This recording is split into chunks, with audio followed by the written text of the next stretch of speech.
Ang face-to-face harapan ay pambansang dulugan ng mga may alitan. Hangad namin na bigyang solusyon ang mga di pagkakaunawaan para sa mas mapayapang komunidad.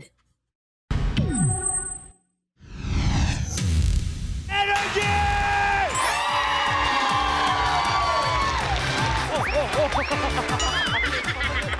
Baka maano tayo ha. Okay, pag love ang problema, madalas masalimuot at madrama. Naku, relate ba kayo dyan? Team Puti?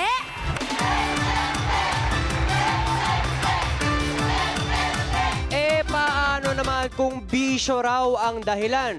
Seriously, love pa rin ba yan? Team Pula, ayaw natin ang ganyan!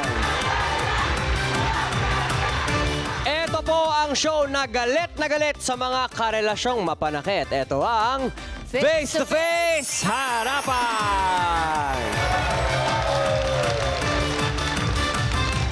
Sila naman ang handang kumontra laban sa mapang-abuso. Please welcome our harapang tagapayo. Kung paulit-ulit ka sa gulo at bisyo, humanda ka sa paglilitis ni Atty. Lorna Capunan. Sa tamang relasyon, love lang, walang pisikalan. Say yan ni Brother June Banaan. Peace of mind at wagas na pag-ibig. Yan ang formula para sa happy life ni Dr. Camille Garcia.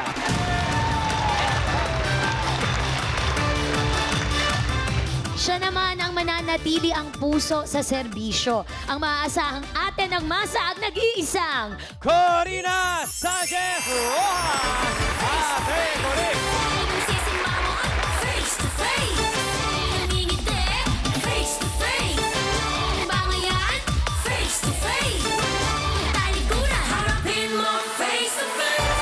It's a beautiful day. Wow! just like you. Red lips! Yeah. Wow! Ngayon Yeah. nakita. Kissable! Ay, Shari! O, hindi lang ako ang maganda ngayon. Ikaw, mukha kang princess. Princess? Or Talaga tinatawag ba? natin sa ating mga kapatid sa Mindanao, Dayang. Wow! Parang nga namang, parang galing sa South yung tela ng suot ko. Yes, the print. Pwede ba merong kanta yan, Dayang? Meron. Pahingi Gusto nga ko ng yan. Dayang. Yan ang isayong natin. O yan. Tangi kong tayo.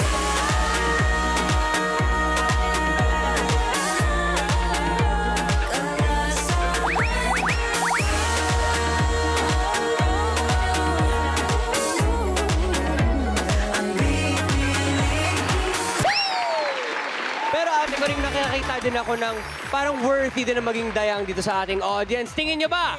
Nasa Team Pula? Hindi sila. Nasa Team Puti! Congratulations! Bisigat mananatiling tangi kong tayo.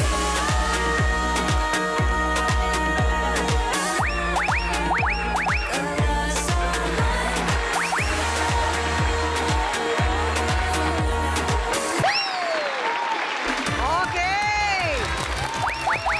Lagyan na ng korona ang Dayang. Ngayong araw, mga kaibigan, mga kapatid, isang ina ang magsasalaysay ng kanyang laban sa buhay. Gagawin niya ang lahat para sa anak, kahit pa siya'y nasasaktan na ng sariling kinakasama. So battered wife, kumbaga. Sa ating entablado, face-to-face na naghaharap, sa puti, ang PWD na ina na sinasaktan umano ng kanyang kinakasama kapag wala siyang maiabot na pera, si Chona. At sa pula, ang inirereklamong kinakasama na umano'y lasenggo at mapanakit pa, si Edgar. Sa kanilang pagsasama, hanggang kailan kaya dadaing si Chona? Aray, Diyos ko, day! Lagi po yan sa akin si Chona nagkikwento ng mga problema niya, lalo na sa asawa po niya. Pag nalalasing, pinapalayas po siya ng asawa niya, inahagis yung mga damit niya. Umuutang po sa akin si Edgar ng alak. Tapos kaya po sila nag-aaway dahil ang nagbabayad po si Chona. Kaya hindi po minsan alam ni Chona na kumukuha sa akin ng alak si Edgar. Si Chona ang matiisin na kinakasama. Si Edgar naman ang lasinggerong asawa. Ang resulta, madalas nabubugbog si Chona. Makikita ko po, paglabas ko po, umiinom. Tapos tatanungin ko po, Tay, bakit ka na naman umiinom dyan? Wala, naririnig din ako sa ate Chona mo, maingay. So ano na, Chona? Magpapakamartir ka pa rin ba sa mapanakit mong asawa? Chona and Edgar, harapan na!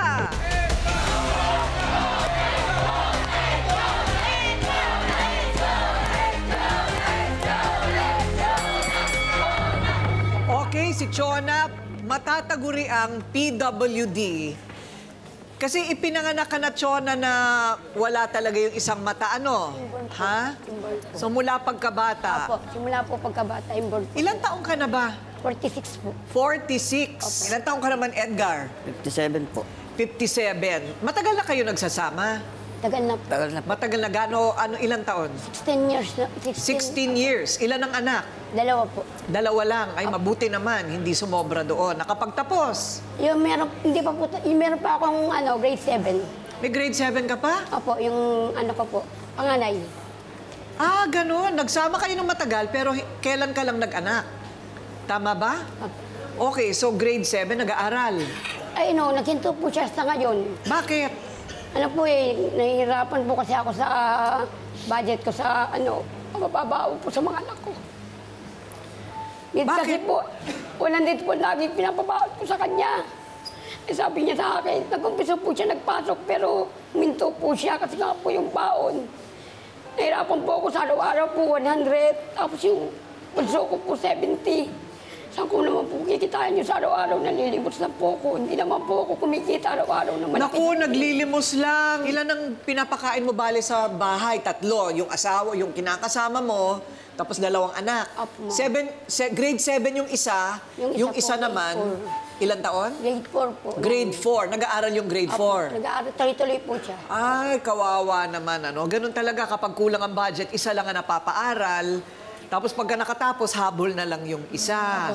Pero paano naman mabubuhay? Kung 16 na taon ang panlilimos, yan lang ang ikinabuhay ninyo?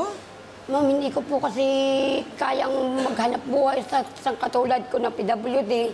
Tapos hindi ko po pwedeng maiwan pa yung mga anak ko sa kanya dahil pag nawawala po ako, napapabayaan po niya yung mga anak ko. Yung napupunta na lang po siya sa bisyo lagi. Anong bisyo? Anong bisyo ni Edgar? Pag-iinom. Pag-iinom. Walang trabaho. Pangangalakal lang po. So, ang masaklap pa dito, sinasaktan ka pa. Kada naladasing po siya talaga, lagi po siyang nananakit sa akin. Anong klaseng pananakit ang ginagawa sa'yo? Nanampal lang po siya sa akin, laging mukha po inaano niya sa akin. Kawawa. Anong pinakagrabe na ginawa niya? Yung noon pong buntis po ako sa bunso ko. 6 months po ako noon. Sampi ka po niya ako sa mukha. Tapos parang natadyakan pa po yata niya ako. Tinadyakan pa. Puti So, po niya. gaano katagal na itong pananakit sa'yo? Matagal na po yung unang-una pero nasundan po ito nitong nung 5 lang po, diyan lang po nasundan yun. Natigil na po yung pananakit niya dati. Kasi nalaman niya po, PWD ako. Naawat po yun dahil nauso na nga po yung PWD bawal saktan. Naulit lang po ulit ito ngayon, itong pong 5 lang, Agosto 5 lang po. So, hindi naman araw-araw? Hindi naman po. Hindi naman. Tahimik lang po ako, hindi naman pula naman pong away na Kaya lang, pag nabubungangaan ko nga po siya, doon po niya ako sinasaktan. Ayun. Pagbubunga nga, lalo kapag lasing. Okay. So, may mga sugat ka daw sa binti? Saan naman galing yung mga sugat mo sa binti? Nung kami pong time na naghihingi po siya sa akin ng pera ng 5 po, dahil ayaw ko nga po ibigay yung perang nasa akin dahil pambaon po ng anak ko. May papakita mo ba? May aangat mo ba yan? Tsaka parang nanginginig siya, no, ate? Kuring natatakot ka ba? Nanlalamig. Oo. Nanlalamig. Para siya nanginginig. Oo, nanginginig ang buong katawan niya. May sakit po yan, ma'am. Ha? May sakit po Anong yan. sakit niya? Hindi ganyan. Nanginginig yung katawan mo? Ano yun? Is that a symptom of what? Yung tremors? Depende po kasi pwedeng it's a sign of anxiety sugat, or kung meron na talaga siyang Parkinson. Early onset Early- Parkinson's. yeah. Okay. Yan na po, ma'am. Ito po yung mga sugat-sugat. O bakit ka naman nasugat-sugatan dyan? Nung pong nagtulakan po kami, pag anong po niya sa akin, nagtulakan po kami dalawa, napatapilok po ako. Nagpang-abot na, Ate Kuring. Nako, so hindi pa nagsasalita itong si Edgar ha. Ang panig naman ni Edgar, totoo ba na pinipilit mong kunin ang kinikita ni Chona para lang makapag-inom? Ah, nako, pag hindi nagbibigay, sinasaktan ang panig naman ni Edgar sa pagbabalik ng Face to Face Harapan. Face to face, sinong sisimangon? Face to face, sinong ngingiti? Harapin mo.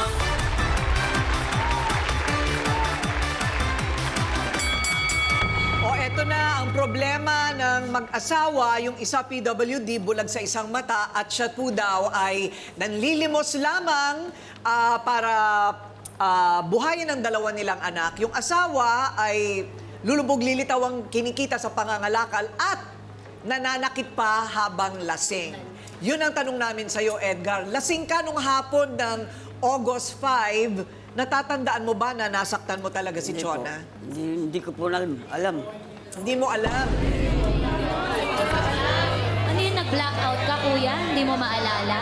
Lasing na lasing ako, ma'am. Sobrang kalasingan, hindi mo maalala. Kakaiba? Ano yung iniinom mo nun? Ma'am, ako lahat sa bahay, ma'am. Ako naglilinis, ako naglalaba, ako lahat. Pag siya po hindi lasing, pag hindi po siya lasing, Gaano ka ba kadalas uminom? Sa isang linggo, ma'am, 3 araw. Akala ko 3 beses sa isang araw. Sa 200 pesos, Ate Kuring, saan Kala ko- natin nakuha ang pang-inom? Kala ko breakfast, lunch at Hindi po, dinner. isama lang po. Sa mga kasama mo, nakikiinom ka lang. Kainom lang ako mga kasama ko. 57 ka lang. Ibig sabihin, malakas ka pa. Opo. O, hindi ba? Nagpapadyak pa po akong bay. Eh, paano nga naman mangangalakal kung lasing? At saka, sino maiiwan sa mga bata kung pareho kayong wala sa bahay? yung sa akin naman po, ma'am, pag po umaga, nakapasok na po yung isa ko, papakainin, maaga na po muna ako pupuntang MRT, mga 3:30 na sa MRT na muna ako, didiskarte pa pambaon ng punso ko. Pagka nakapasok na po siya, babalik na naman po ulit ako sa MRT para doon naman po sa isa kong anak na papasok na pang 6:30. Bibigyan ko po ng 100, pang umaga na po niya yun, hanggang sa tanghali, kasi hindi na po ako makabalik ng tanghali. Mas malakas po kasi yung kita sa tanghali, mga umuuwing tao. Pagkatapos ko po, balik na naman po ulit ako ng alas 3 sa bahay. O, so po pwede. Yun ang sinasabi mo. Kung ayusin lang natin at meron kang establing pinagkakakitaan, pwede. Oo, schedule. So, ang kailangan yata dito, Edgar, maghanap buhay ka araw-araw. Tama ba, Chona? Opo, alas 3 ng madaling araw, mahalit na. Oo nga, pero kung hindi ka lasing, paano ka gigising ng alas 3 kung lasing ka kinagabihan? Alas 3 po. Ha? Alas 3. 3 beses lang po ako nagiinom sa isang linggo. Wag na. Gawin mo na ng isang beses yan. Kasi pag ikaw ay lasing, nawawala ka sa sarili mo, nananakit ka. Nasasaktan din ba niya ang mga anak mo? Hindi po. Hindi Ako lang naman. po talaga. Sana yung buhay ng mga anak ninyo mas gumanda kaysa buhay nyo. Dapat yun ang inyong target. Yun po talaga. Di ba? Sabi ng mga researcher natin, nakikita ka daw nakahandusay sa bangketa. Tapos, lasing nung gabi, kinaumagahan, maglalasing ulit. Ala! Kaya kinagabihan, lasing ulit. Paano ba yun? Palagay ko may sasanga pa dito May sasanga pa ditong problema. Ewan ko lang kung anong lalabas. Tingnan natin sa pagbabalik ng Face to Face Harapan. Face to face, sinong sisimangon? Face to face, sinong ngingiti? Harapin mo.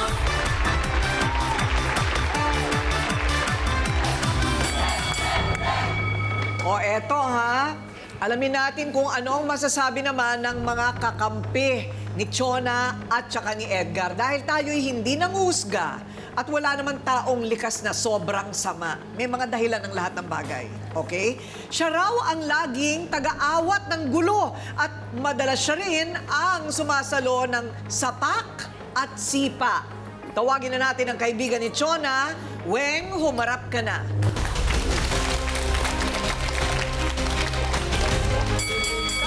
Sobra ka na, ha? Yun na lang sinasaktan mo si Chona. Ako na lang lagi. Tama na naman. Bakit? Ano ba ang nangyayari, Weng? Tuwing na lang po mag-aaway sila. Ako na lang po yung laging sumasalo sa kanilang dalawa. Bakit kapitbahay ka? Opo. Okay. Simula po nung magkakasama po kami ng ilang years na po. Ako na lang po lagi yung nagtatanggol sa kanya pag sinasaktan siya ni Edgar. Akala ko ba minsan lang nangyayari yung pananakit, Chona? Yun nga po, pag siya nag-uumpisa malasing. Sunod na po niya, pag wala po siya nakukuha ang pera sa akin. Oo. Lagi po niya ako sasabi ka sa mukha. Pag hindi ko na po makaya yung pamumugo niya, sinisigawan ko na po si Wena dahil baka po sobra yung paninipa po niya sa akin eh. Sinisigawan ko na po si Wena para po tulungan niya ako. Naku, kung hindi naman kayo kasal, ba't ba hindi mo nalang iwanan? Oo. Lalo na kung matagal na nangyayari. Pag nagawa ng isang beses, ate, paulit-ulit yan, matuto ka. Pinapayo ko lagi sa kanya noon pa. Na ano? Na hindi mo na pala kaya yung pananakit na asawa mo. Bakit di mo iwanan dahil daw po sa mga anak niya? Hindi ko po kaya May anak magawa po yun daw dahil po kasi sila. yung bunso ko pong anak, pag ginawa ko na po yung hiwalayin ko ng tatay niya, iniiyakan na po niya yung papa niya, hindi ko na po magawang iwan. Nag-iiyak po siya. Mahal niya ang papa niya. Hindi daw po niya kaya maghiwalay kaming dalawa. Oo. Mahirap yon. So, Weng, madalas ba nangyayari yung pananakit? Pag oras po siya, nalalasing po siya. Ganyan po lagi. Lagi na lang po siyang sinasaktan si Chona pag nalalasing. Ate Weng, Sa akin naman po laging tumatakbo to, umiiyak sa harapan ko. Ate Weng, sabi nga ni Kuya Edgar na 3 beses daw siya sa isang linggo na nakakainom. 3 beses din po siya sa isang linggo nagiging violente. Opo, ganun po. Tsaka hindi to usapan ng frequency, Ryle. Kahit nga isang beses Kahit isang lang beses lang, dapat. Ito pa ulit-ulit at tsaka may kapansanan yung tao. Pwede kang makulong dyan, totoo. Ay, muntik na!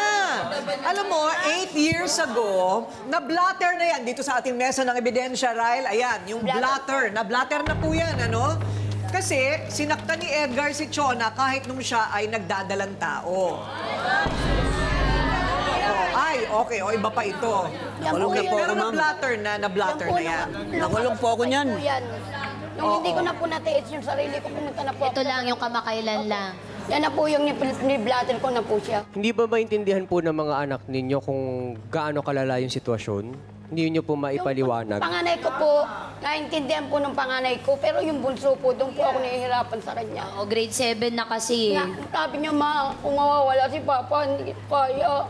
Gusto ko, buo tayo tuwing matutulog. Saan po yan, ma'am? Pag nasusobrahan pa ako ng galit, pinapalayas ko po yan sa bahay kasi sobra na po yung pananakit niya sa akin eh. Minsan po isang beses, natulog po yan sa labas. Sobra pong iyak sa akin yung bunso. Hindi po na siya natutulog talaga hanggat wala yung papa niya. Kawawa naman. Kaya hindi ko po talaga makayang iwan siya. Kaya nga, tsaka pag naririnig ng mga bata nag-aaway kayo, masama yan sa kanilang isip. Masipag at karapat-dapat lang magpahinga ang best friend niya. Pero imbes na unawain, binubungangaan pa raw ng sariling kinakasama. Balong, humarap ka na. Yes. Kuya Balong, magandang araw. Mukhang si Kuya Balong, kayo po ba ang kainuman? Kayo madalas ang kainuman? Hindi po. Okay. Pupunta lang po sa akin yan pag minumuro niya, pinapagabi po niya si Edgar lagi. Kahit, dahil po si Edgar, dahil pagod na po siya, pagod na siya, naglalawa pa siya sa bahay nila. Sandali, may tanong ako. Sandali. Lasing ka ba ngayon, kuya? Hindi pa bumababa yung gin. Hindi pa bumababa yung amatch eh. Okay lang, kuya. Pwede mag-question. Okay, tanong. Eto, maliwanag na tanong. Pagdating ba ni Kuya Edgar, ang salubong agad bunganga? Opo. O meron munang nangyayari bago magsalita si Ate Chona? Wala Yung po. totoo ah. Wala po. Kasi nangangalakad po yan, alas 10 ng madaling araw. Tapos pagdating sa bahay nila, maglalabas siya. Mag-aigib ng tubig. Minsan naman, pupunta sa akin. Susumbong sa akin, minumura daw siya. Ay, talagang ganun ah. Siguro sinubukan ko intindihin. Ganun talaga eh. Sobrang hirap. De, pag tuwing lumalabas na, iigibig ng tubig, mamaya-maya, pinumura na daw. Kawaii, binubunganga na daw. May ginagawa Kasi naman daw. hinihingan mo din ng pera, ipagod din yung tao, maghapong nasa kalsada, humihingi ng pera. Sinong hindi magbubunganga? Hirap na hirap siya. Tignan mo yung tsura, nanginginig pa. Ano kaya ang sermon mula sa kaliwat kanan? Mangungumpisal na po tayo dito sa pagbabalik ng Face to Face. Face to face, sinong sisimahon? Face to face, sinong ngingiti?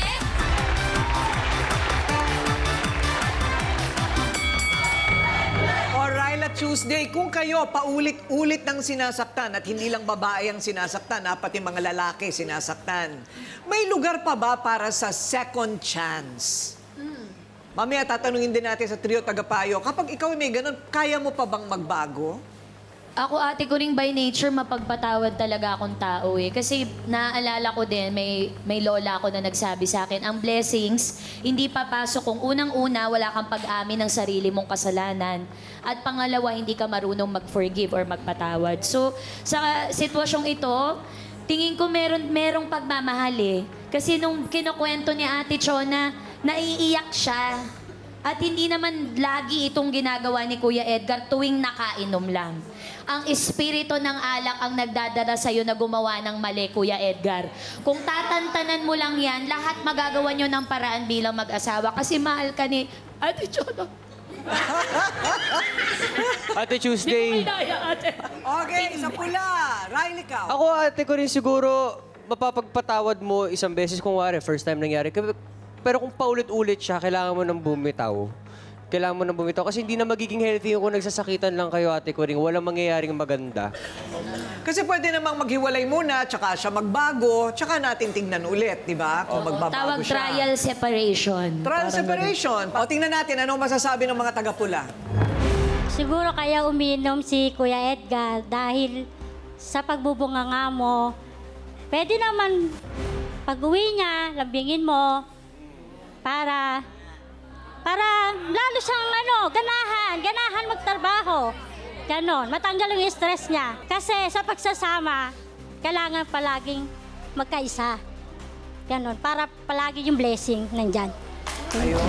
Hindi solusyon ng pag-iinom para makawala sa problema. Dahil pag-gising mo, problema pa rin ang haharapin mo.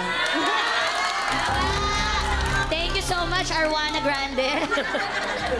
Dr. Love, bakit nga ba maraming tao ang nahuhulog sa bisyo kahit alam nilang makakasama ito sa pamilya? Tingin mo.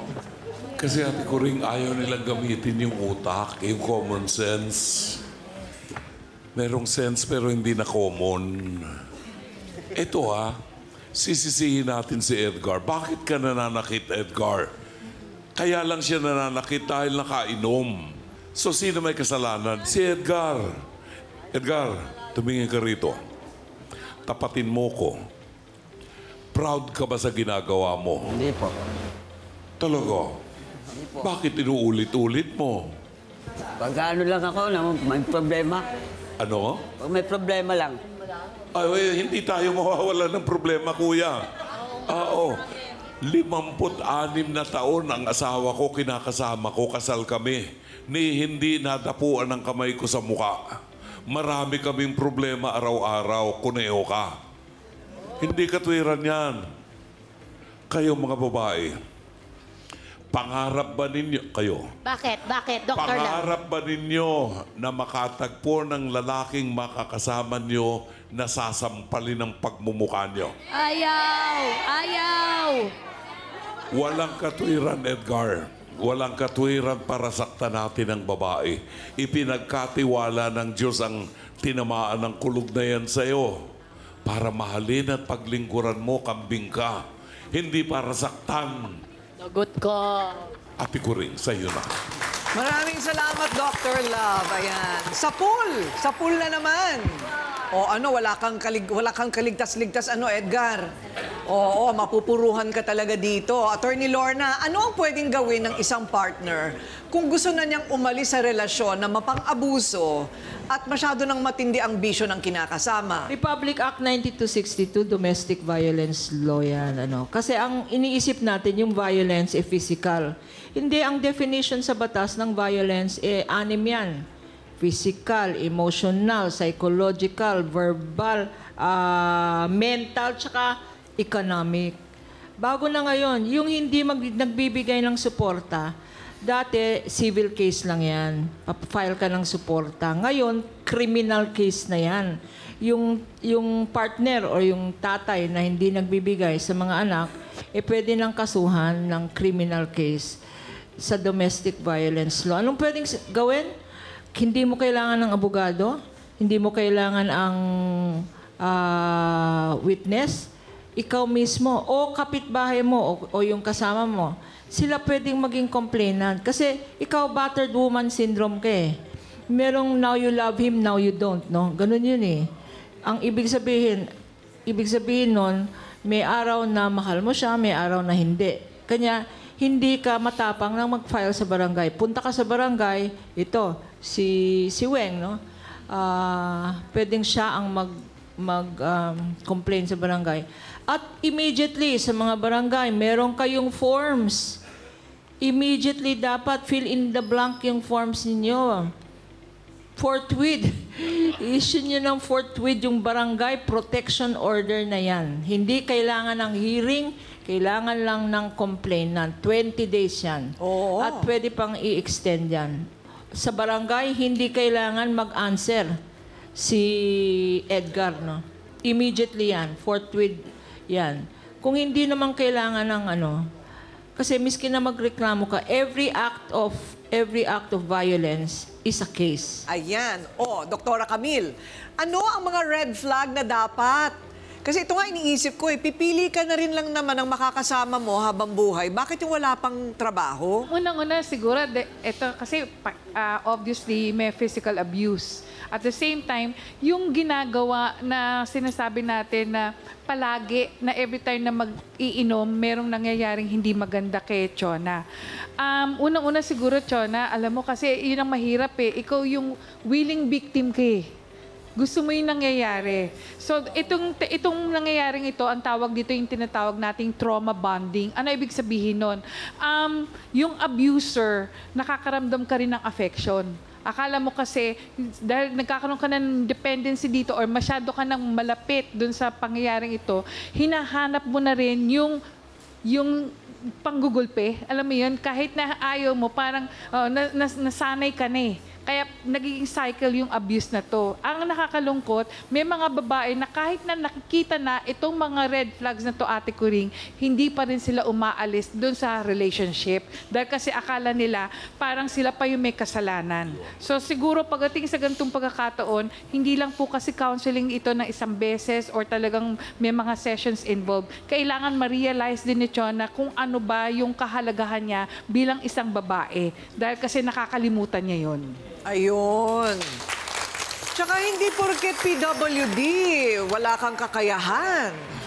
Oo, maraming PWD, mga superstar. Oo, sa lahat ng larangan. Isa lang din ang mata, ha? Biro mo, may mga bulag na, superstar eh. So, alamin natin kung ano ang pwede nating hanaping solusyon, Weng and Balong, na sila po ay nakikiramay dito sa mga kaibigan nila. Magbabalik po ang Face to Face. Face to Face. Sinong sisimangon? Face to Face. Sinong ngingiti?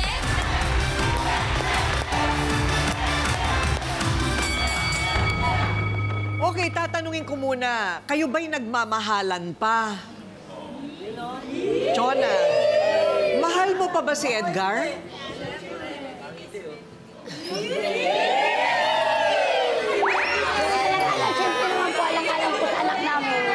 Alang-alang sa anak. Anak po namin, andun po yung pagmamahal. Kasi mahal mo yung mga anak mo. Opo, mahal ko po yung mga anak So, Edgar, ikaw, Anong balak mo? Mahal mo pa ba si Chona? Mahal ko po.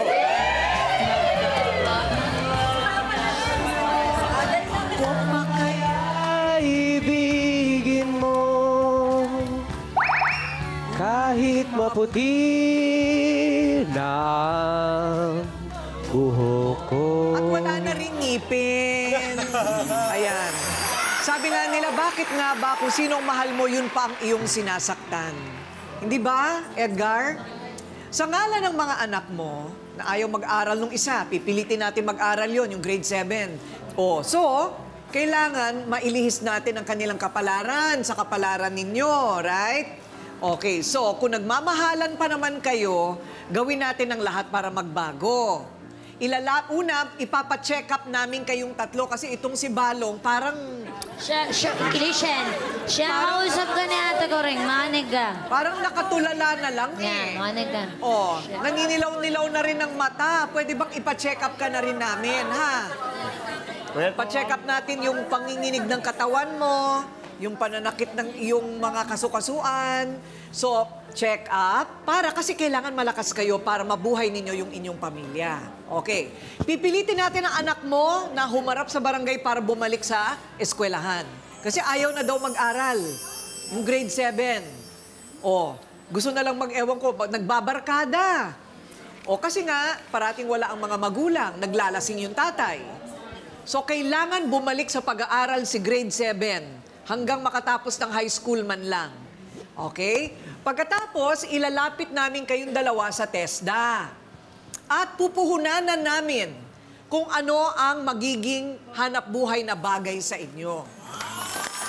Okay?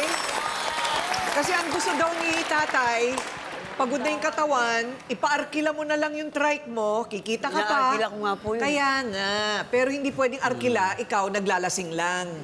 Okay, wala ka lusot sa akin. Okay, so ang trike ay ipaarkila habang ikaw nagtitinda. Para, hindi ba, maraming kita. Ikaw, iba pa rin yung tinda mo. So kumikita pareho, mas masagana ang buhay. Okay ba yon? Okay ba yon? Ilalapit namin kayo sa barangay kasi pati siya walang PWD provision. Hindi ba, Attorney Lorna, merong provision ng batas sa PWD? Matagal na daw siyang nag-apply, Abril pa. Hindi pa binibigay sa kanya hanggang ngayon. Isasama ko rin, alam natin yung domestic violence, no? Kasi yung battered woman syndrome, baka hindi ka mag-abla pag binugbog ka. Ikaw naman, Edgar, pag binugbog mo pa itong Chona na to, ako na ang magpa-file ng kaso against you, ha? Memorize mo yung face ko. Ay, nako, nakakatakot. Magkikita tayo dyan sa barangay mo. Takot ako! Ay, alam mo ang gagawin ko, Attorney Lorna? Pipicturean kita, tapos lalagay ko sa frame. Tapos isabit nyo sa bahay nyo. Gawin mong wallpaper sa telepono. Yung mukha, nakaganyan siya sa'yo. Ayun, di ba? So, nakaganyan siya sa'yo. So, Edgar, hindi nagbibiro yan. Ang dami nang napakulong niyan na nambubugbog ng asawa. Lasing man o hindi. Chona, alam mo na. Diba? Huwag ka na rin magbunga nga. Nakakabwisit yun, ha? Totoo lang. Oo.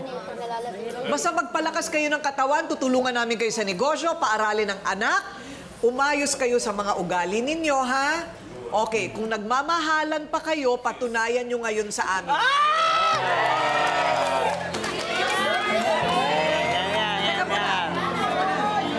Lalaki, di ba?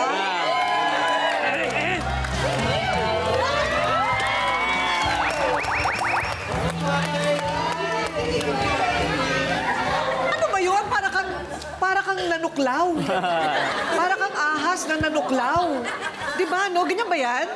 Ganyan ba talaga mag-romansa yan? Nahihiya po, ma'am. Nahihiya? Okay. O, sige na nga. Huwag nyo nang dadagdagan, ha? Dalawa lang. Tama na yan. Okay. Ang sitwasyong kaawa-awa ni Chona at Edgar ay pangkaraniwan na sa ating programa. Ang mali ay pilit tinatama ng isa pang mali. Na ang bunga, mas mali. Di ba? Ipinanganak na may kapansanan. Isinilang sa hirap ng buhay. Pagkatapos, hindi nagtapos ng pag-aaral. Libre naman na sustento ng gobyerno.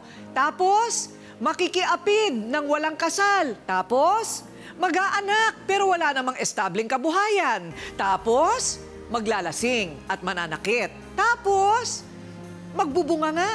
Tapos, ang mga anak, repeat. Yon ang mangyayari. Wala nang naging kagandahan. Sa susunod na henerasyon, kailangan mas maganda ang buhay ng anak ninyo kaysa sa mga naging buhay ninyo. Habang may buhay, may pagkakataon pa rin kayong baguhin ang inyong kwentong buhay. Kung ngayon na ang mali ay itama. Okay, wala nang bukas-bukas ha, Chona at Edgar. Ako po ang inyong ate Coring nagsasabing may cake ang harapin ng mga issue dahil walang hindi nadadaan sa pag-uusap. Basta dapat may mukha kang iharap dito sa Face to Face Harapan. Susunod na ang Tito Vic and Joey sa Eat Bulaga. Okay, tayo na. Face to face. Face to face. Face to face.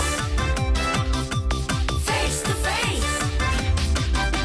Face to face, harapan tayo. Face to face, problema'y solusyonan. Tayo na ating pag-usapan. Face to face, tama ng okrayan. Sama na sa puting, tama o mali.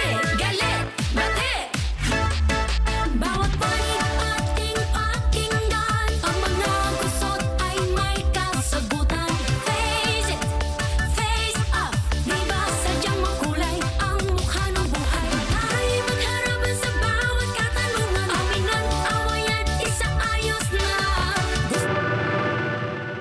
Maaating mo ba na sa gitna ng iyong pagsisipag may nambuburaot na ayahay na kapitbahay? Lahat na lang kung ano nakikita sa lamisa, ma'am, kinukuha eh, di nagpapaalam. Minsan po, pag po ako nagluluto, binibigyan ko naman po siya eh. Nagagalit ka nga pag hiningian ka eh. Tapos kung anong ulam na makita sa amin, nanghihingi. Totoo ba na sobra kang kaswal? Kulang ko sa budget, mami, kaya po nanghihingi ko sa kanya ng kahit konting pagkain lang po ng anak ko. Kasi nga nagsusugal ka eh. Nakikita mo ba? Hindi mo nakikita! Tulungan o sumbatan? Harapin mo face to face.